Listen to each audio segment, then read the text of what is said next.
Are you profiteering, Dr Helen, off the back of vulnerable children who have got mental illnesses? Do you ever consider that? Transgender children, or children who are questioning their gender, are not automatically vulnerable, but this kind of conversation makes them extremely vulnerable. And transgender people are not suffering from a mental illness, and the fact that you think that or say that on television is cruel and unkind. Again, by definition, gender dysphoria is a mental condition.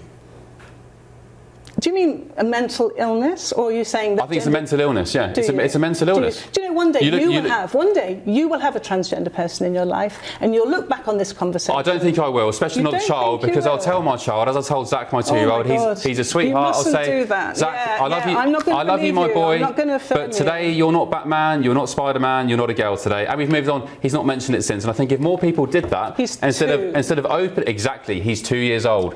Leave the children alone. One day let them be innocent. Let them transgender person in your life, and you will look back on this and you will regret your words. Okay, just as I argue that one day, maybe in 10-15 years, this transgender movement, especially it's been going on quite a long time, this transgender movement. Yeah, there's a difference. There's a difference between adults wanting to change their gender. I've got a transgender friend from 20 years ago, one of the OG. Are they still in touch with you? Are they I'm still friends with them now. The problem is, I don't care. Look, I'm a libertarian. Let trans people do what they want. If you want to, when do you think people? If you want to become a man, or a quote-unquote man or woman, that's fine. They don't become a man or a woman, they are a man whatever. My issue comes with the children. These are people. You're being so disrespectful. I'm not. I'm saying let people live their lives. Oh, whatever. I'm saying let people become a man, choose to become a man, whatever. Well, it's so disrespectful. I say it in the fact that it doesn't bother me what you want to do with your own life. My problem comes with children.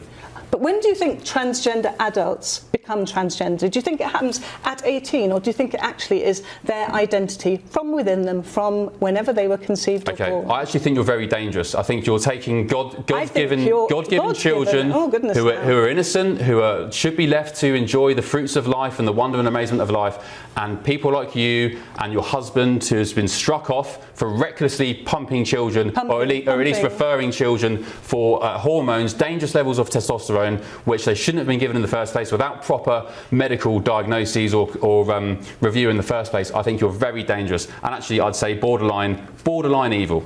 Okay, well, I think let's let your listeners decide. All right.